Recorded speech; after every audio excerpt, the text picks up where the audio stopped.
아침에 이렇게 교회로 오다 보니까 엊그저께 비가 와서 그런지 클로바 잎이 쫙 올라와서 참 봄이 진짜 다가왔다. 그리고 어제 산책을 하면서 보니까 목련도 이렇게 많이 폈더라고요. 이렇게 생동의 계절, 저와 여러분의 가정 안에, 심령 안에 주님의 은총으로 충만하시기를 바랍니다. 요시야 왕, 그러니까 남유다의 요시야 왕은 31년 동안 이렇게 왕위에 있었습니다. 그가 무기또 전쟁에서 이렇게 전사를 하게 되는데 그의 아들 3명이 남유다의 왕을 하게 됩니다. 우리가 생각할 때 아들 3명이 왕을 한다 그러니까 뭐 인간적으로 생각하면 이거 참 좋았겠다 그렇게 생각할 수도 있을지 모르겠습니다.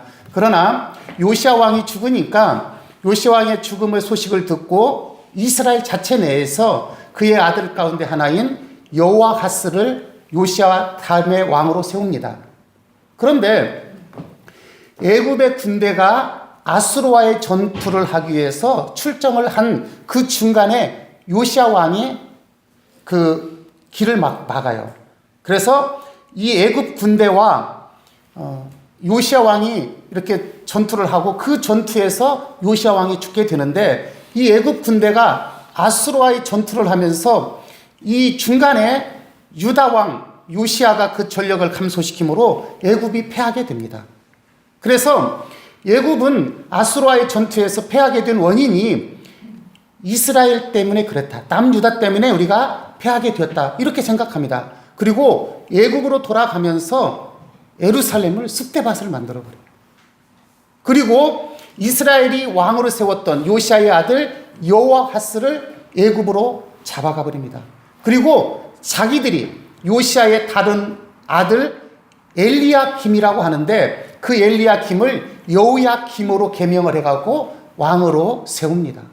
그러면은 여호야김은 친애굽 정책을 쓰겠죠. 친애굽 정책을 쓰게 되니까 그때 신흥 강대국인 바벨론이 왜 친애굽 정책을 쓰냐고 하면서 이스라엘을 다시 침략해서 이스라엘 백성들을 힘들게 합니다. 우리 지금 한반도 정세와 조금 비슷한 것 같아요. 우리가 미국의 힘, 그 균형추가 미국으로 조금 기울면은 중국에서 으르렁거리고 중국 쪽에 조금 기울면 미국에서 이렇게 으르렁거리고 그런 상태입니다. 그러면 살 길은 어디겠습니까? 살아갈 수가 있습니다. 자, 이렇게 바벨론에서 그리고 이 여호야김을 잡아가 버립니다. 그리고 그의 아들 여호야킨을 왕으로 세웁니다. 그러니까 여호아하스는 3개월 동안 왕을 하고 여호야김은 11년 동안 왕을 해요. 그리고 여호야김 시대에 1차 포로로 이스라엘 백성들을 바벨론으로 잡아갑니다. 이때 대표적인 사람이 우리가 성경에 나와 있는 다니엘입니다. 다니엘이 그러니까 여호야김 시대에 1차 포로로 잡혀가요. 자, 그리고 이 여호야김의 아들인 여호야킨은 석 달 열흘 100일 동안 왕을 합니다. 그리고 다시 바벨론 왕 느부갓네살이 이 여호야킨을 잡아가고 요시야의 다른 아들 시드기야를 유다 왕으로 세웁니다. 그래서 요시야의 세 아들 여호아하스, 여호야김 그리고 시드기야가 유다의 마지막 그 세 왕이 되는 거예요. 자, 2차 포로는 바로 여호야킨을 잡아갈 때, 1차 포로는 여호야김이 왕으로 있을 때 바벨론 군대가 와가지고 예루살렘에서 정말 똑똑한 사람들은 다 잡아갑니다. 그때 대표적으로 잡아가는 사람이 다니엘과 그 세 친구예요. 그리고 여호야킨 시대 100일 동안 왕을 하는데 그 여호야킨을 잡아가면서 잡아갔던 대표적인 사람이 누구냐면 오늘 예언서에 나오는 에스겔입니다.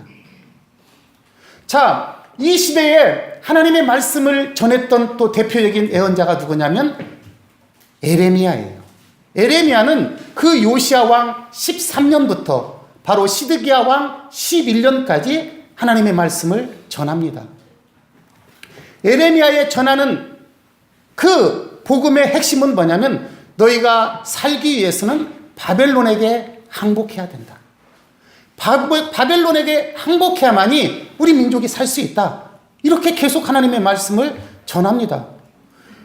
그리고 하나님께서 이 땅을 70년 동안 바벨론 손에 넘길 거다. 이것이 예레미야 25장 11절의 말씀입니다. 자기 민족이 바벨론에게 항복해야 산다고 하니까 백성들은 어떻게 예레미야를 바라보겠습니까?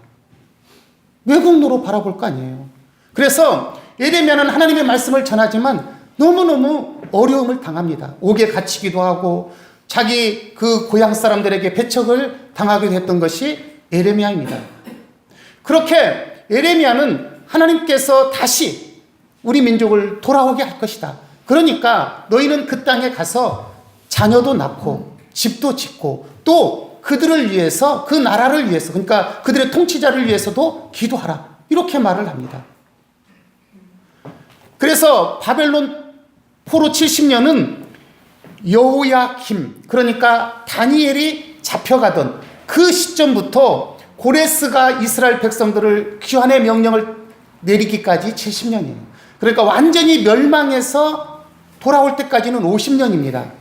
그러니까 종교적으로 멸망한 것, 그것은 그들에게 멸망의 시점으로 보는 거예요. 그래서 여호야김 시대의 1차의 포로로부터 시드기야 왕 11년까지, 그래서 완전히 멸망해서 다시 이스라엘 백성들이 고레스의 명령을 따라 돌아오는 그 기간이 70년입니다. 자, 그런데 1차, 2차의 포로로 잡혀갔던 이스라엘 백성들, 스룹바벨이, 그러니까 에스라 본문을 보면은 에스라 본문을 보면 1차 포로로 귀환으로 돌아왔던 사람이 약 5만 명 정도가 됩니다. 그러니까 1차, 2차 포로로 잡혀갔던 사람들이 얼마나 많은가를 알 수가 있죠. 자, 1차, 2차 포로로 잡혀갔던 이스라엘 백성들, 그들이 바벨론에서 소식을 듣게 된 것이 뭐냐면은 시드기야 왕 11년에 이스라엘이 완전히 멸망당했다는 소식이에요. 거짓 예언자들은 너희가 2년 안에 돌아올 거다, 그런 말을 하기도 했어요. 그런데 예레미야는 70년이 차야 돌아온다, 이렇게 말을 했죠. 제가 이스라엘 백성들에 따라도 예레미야 말보다는 거짓 예언했던 다른 예언자들의 말을 듣고 싶었을 것입니다. 2년 안에 돌아올 수 있다면 얼마나 그렇게 다행입니까? 그러니까요, 예레미야가 그 말을 듣고 뭐라고 하냐면 아멘, 하나님이여 그렇게 되기를 원하나이다 그래요. 거짓 선지자들이 2년 안에 돌아온다 그러니까 예레미야도 나도 그랬으면 좋겠다. 나도 우리 민족이 2년 안에만 돌아올 수 있다면 아멘이다 그래요. 그러나 하나님은 그들이 70년 차서 그 땅에 다시 안식을 누리는 그 시간이 필요하다, 이렇게 말씀합니다. 자, 바벨론 포로로 잡혀가 있는 그들이 고국의 소식을 듣는데 절망입니다. 소망이 끊어져 버렸어요. 아, 이제는 우리는 망했구나. 우리는 이 땅에서 그냥 죽게 되는구나. 돌아갈 수 없겠구나. 이 상태를 말하는 것이 오늘 본문의 말씀이에요. 자기들의 상태가 마른 뼈와 같았다, 이렇게 말하는 겁니다. 소망이 없습니다. 마른 뼈는, 뼈는 뼈인데 마른 뼈예요. 소명이 없어요. 뼈들이라고 합니다. 그러니까 바벨론으로 잡혀간 모든 사람들이 동일한 생각을 가진 거예요. 좌절하고 절망하고, 아, 이제는 나에게는 소망이 없다, 이렇게 낙심하고 있을 그때에 하나님께서 2차 포로로 잡혀갔던 에스겔을 통해서 자기 백성들에게 위로의 말씀을 하는 거예요. 자, 그러면서 오늘 본문이 시작됩니다. 여호와께서 권능으로 내게 임하셨으니, 이 권능은 히브리어로 야드라는 단어를 쓰는데 손이에요. 하나님의 손이 에스겔에게 임했습니다. 그리고 그의 영으로 나를 데리고 가서 골짜기 가운데 두셨는데 거기 뼈가 가득하더라. 이제 이스라엘 백성들의 그 상태를 말하고 있습니다. 좌절하고 절망하고 있는 이스라엘 백성들을 에스겔에게 보여준 거예요. 2절에 보니까 나를 그 뼈 사방으로 지나가게 하시기로 내가 본즉 그 골짜기 지면에 뼈가 심이 많고 아주 말라버렸더라. 아주 말랐다. 그때 하나님께서 에스겔에게 말씀하십니다. 인자야, 이 뼈들이 능히 살 수 있겠느냐. 에스겔이 그 이스라엘 백성들을 바라보면서도 뼈들이 살아날 수 없을 것 같았을 겁니다. 그런데 하나님께서 말씀하신 거예요. 에스겔아, 이 뼈들이 살아날 수 있겠느냐. 그때 에스겔이 이렇게 말합니다. 주 여호와여, 주께서 아시나이다. 주 여호와여, 주께서 아시나이다. 이 말씀은 세 가지로 말씀을 볼 수가 있습니다. 이 말은 하나님 살아날 수 없을 것 같습니다. 그런 첫 번째 의미가 담겨 있어요. 두 번째는 하나님은 하실 수 있지 않습니까? 그런 뜻을 가지고 있어요. 하나님께서 하신다면 불가능하지만 하나님께서 하시면 하실 수 있습니다. 이 고백이에요. 그러니까 주께서 아시나이다, 이 말은요 부정적인 대답이 아니라 믿음으로 고백하는 거예요. 하나님은 하실 수 있습니다. 불가능한 그 지금 상황이지만 하나님께서 하시면 이 불가능이 가능한 상황으로 바뀔 것을 나는 믿습니다. 내가 그렇게 하나님을 믿어왔고 하나님께서 지금까지 나에게 보여주신 하나님의 은혜입니다. 이 고백이에요. 우리들의 삶 속에서도 마찬가지입니다. 상황이 너무 어려울 때 우리가 할 수 없을 것 같습니다. 아니, 낙심하고 절망할 때가 있습니다. 그때 주님께서 저와 여러분에게 일어설 수 있겠느냐고, 회복될 수 있겠느냐고, 이 사업이 다시 번창할 수 있겠느냐고 물으신다면 저와 여러분은 어떻게 대답하겠습니까? 아니, 불가능합니다. 아니, 할 수 없습니다. 치료될 수 없습니다. 이렇게 말하겠습니까? 아니면 나는 할 수 없지만 전능하신 하나님, 우리 주님께서 함께 하신다면 이 몸이 다시 회복되는 은총이 임할 것입니다. 우리 가정이 회복되고 우리 민족이 새롭게 하나님 역사 가운데 지역이 되는 그 나라가 될 것입니다. 이 사업장이 하나님의 손 안에 붙들려진다면 하나님의 능력 안에서 새롭게 번창되는 역사가 일어날 것입니다. 저와 여러분의 고백이 후자의 고백이 되어질 줄로 믿습니다.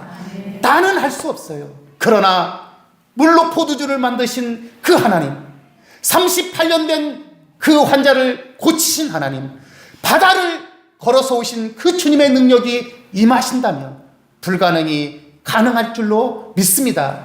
그 일을 통해서 하나님의 역사가 일어나고 우리는 그 하나님을 찬양할 줄로 믿습니다. 오늘 주께서 하십니다. 그 말은 주님께서는 하실 수 있습니다. 이 고백이에요. 그때 하나님께서 오늘 말씀하십니다. 내게 이르시되 너는 이 모든 뼈에게 대언하여 이르기를 너희 마른 뼈들아 여호와의 말씀을 들을지어다. 낙심하고 있습니다. 소망이 없는 것 같습니다. 우리는 여기서 그냥 이대로 죽는 것인가? 하나님 우리를 버리신 것인가? 에레미야를 통해서 여기서 집도 짓고 자녀도 낳고 결혼도 하고 뭐 이러라고 그랬는데 이거 어떻게 된 것인가? 과연 우리는 소망이 있는 것인가? 그러나 하나님께서 말씀하십니다. 에스겔에게 너희 마른 뼈들아 여호와의 말씀을 들을지어다. 하나님의 말씀을 듣는 자들은 살아날 줄로 믿습니다. 하나님의 말씀이 우리 안에 들려지는 그 순간 새로운 역사가 일어납니다. 마가복음 5장에서는 죽은 소녀입니다. 그때 예수님께서 달리다금 소녀야 일어나라. 주님의 음성이 그 소녀에게 들려질 때 그 소녀가 살아났습니다. 요한복음 11장엔 나사로가 다시 살아난 장면이 있습니다. 죽은 지 나흘이 되었습니다. 썩은 냄새가 펄펄 납니다. 그런데 그 나사로를 향하여 나사로야 나오라, 나사로야 나오라, 주님의 음성이 들려졌을 때 그 나사로가 그 수족을 동인 채로 그대로 나왔다고 요한복음 11장에서 우리에게 말씀하고 있습니다. 불가능합니다. 썩은 냄새가 펄펄 나는 나사로였어요. 그러나 주님의 음성이 그 심령 안에 선포되니까 불가능이 가능한 걸로 바뀌었습니다. 오늘 우리의 삶도 마찬가지입니다. 우리가 절망 가운데 빠져 있을 필요가 없어요. 주님, 나에게 말씀하여 주시옵소서. 주님, 주의 음성을 나에게 들려주시옵소서. 내가 다시 회복되고 치유될 줄로 믿습니다. 우리 사업장을 향하여 주님 말씀하여 주시옵소서. 번창하라고 하나님이 이 일을 통하여 영광받아 주시옵소서. 주님, 나는 할 수 없지만 돕는 손길을 베풀어 주시옵소서. 동역자를 붙여 주시옵소서. 사업은 그렇지 않습니까? 사업은요, 지금 힘든 것 같아도 하나님이 함께 계시면, 하나님이 붙들어 주시면요, 놀라운 일이 일어납니다. 구역예배 드릴 때, 구역예배 들어가서 우리가 구역 헌금 드리잖아요. 그 헌금이 없어서 구역예배를 못 드렸다고 그래요. 창피해서. 그런데 그 손길에도 하나님의 성령의 역사가 불어나고 축복의 그 은총이 임하니까 지금 수십억 재산가가 됐어요. 저 가장 가깝게 있는 사람입니다. 하나님의 역사가 일어납니다. 오늘 주의 음성이 들려줄 수 있도록 위해서 기도하십시오. 나에게 하나님 그 음성을 들려주십시오. 주님, 우리 자녀에게 하나님의 음성을 들려주십시오. 그 음성을 듣는 순간 그가 그리스도의 비전을 품게 될 것입니다. 하나님이 원하시는 길이 무엇인가를 깨닫게 되고, 하나님 나를 사용해 달라고, 주님 내가 주님이 기뻐하는 그 자리에 서 있겠노라고 고백하는 일이 일어날 것입니다. 내가 할 수 없어요. 우리 주님께서 하시면은 불가능한 일이 없는 줄로 믿으시기 바랍니다. 오늘 주의 말씀대로 에스겔은 그 뼈들을 향하여 대언합니다. 뼈들아, 뼈들아, 일어나라. 그런데 거기에 보면은 생기는 없었다 이렇게 말합니다. 살아나기는 살아났는데 생기가 없었다고 말을 해요. 그 살아난 그 뼈들을 향하여 여호와의 영, 숨, 그 바람이 들어갑니다. 성령의 바람이 들어간 거예요. 살아나기는 살아났는데 우리 안에 성령이 임재해야 됩니다. 하나님의 영으로 충만한 사람이 되어야 돼요. 내가 하나님의 사람입니까? 내 안에 성령이 충만한 가운데 있습니까? 늘 우리는 그 고백이 있어야 돼요. 나는 하나님의 사람이다. 내 안에 하나님의 영이 충만하다. 나는 성령의 사람이다. 늘 이 본문을 또 우리가 내가 하나님의 사람인가, 성령이 내 안에 임재하는 것인가, 그 질문을 던질 때는 우리는 말씀으로 우리 자신을 비춰봐야 된다고 그랬어요. 고린도전서 12장 3절, 하나님의 영이 아니고는 누구도 예수를 주로 시인할 자가 없다라고 했습니다. 그렇다면 여러분 안에는 성령이 임재하고 있습니까? 왜 그렇습니까? 예수님은 나의 주님이십니다. 예수님은 나의 왕이십니다.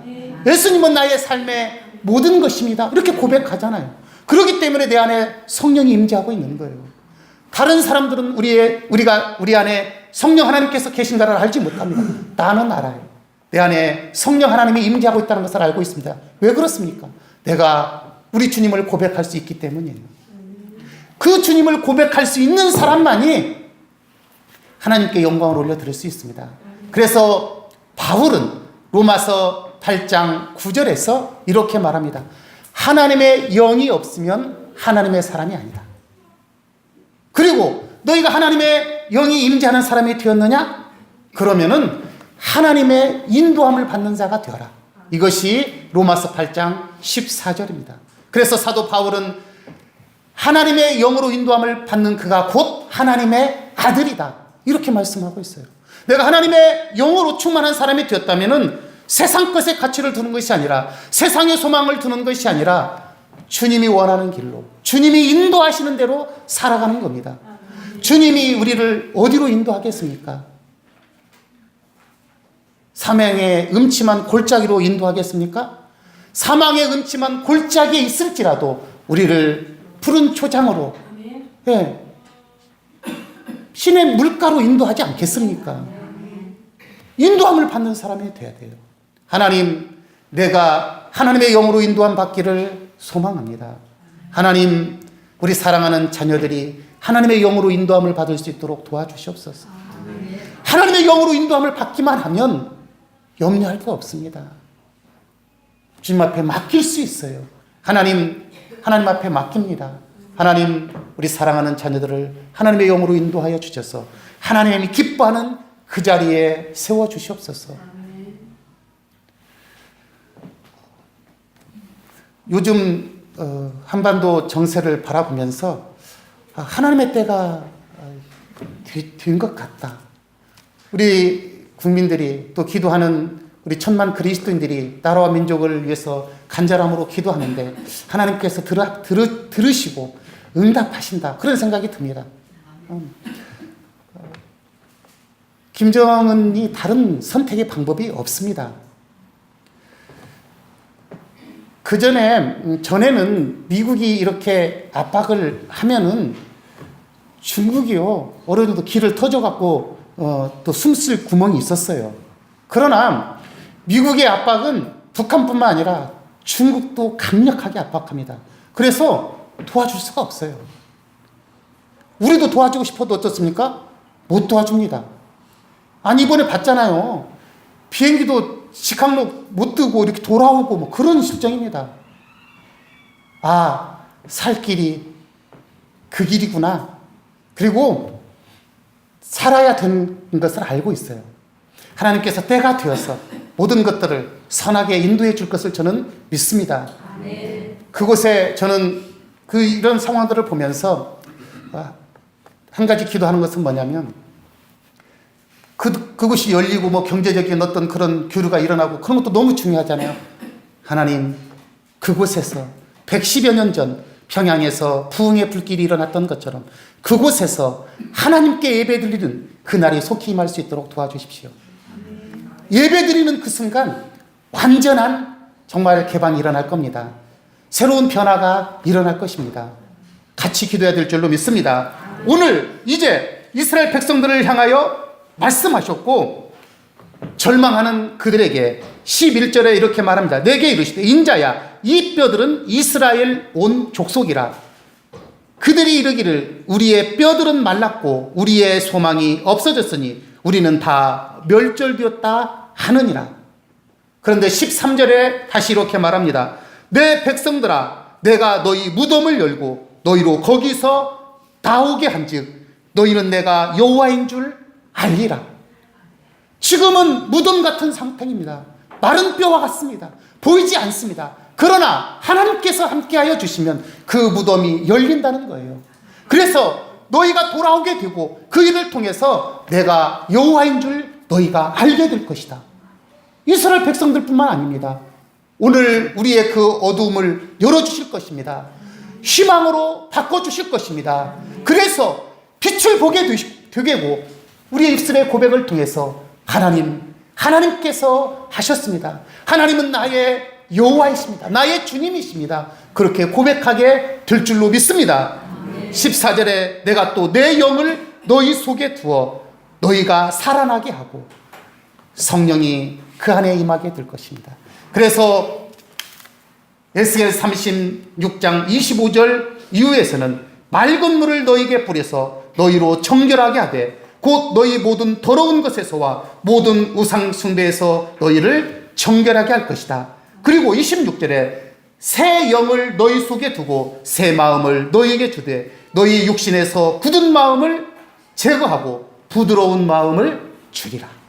내 영을 너희 속에 주리라. 하나님의 은혜입니다. 성령 하나님께서 내 안에 계시는 것을 믿게 되면 낙심하지 않습니다. 언젠가는 하나님께서 다시 일으켜 주실 것이라고, 회복시켜 주실 것이라고, 치유해 주실 것이라고 믿기 때문입니다.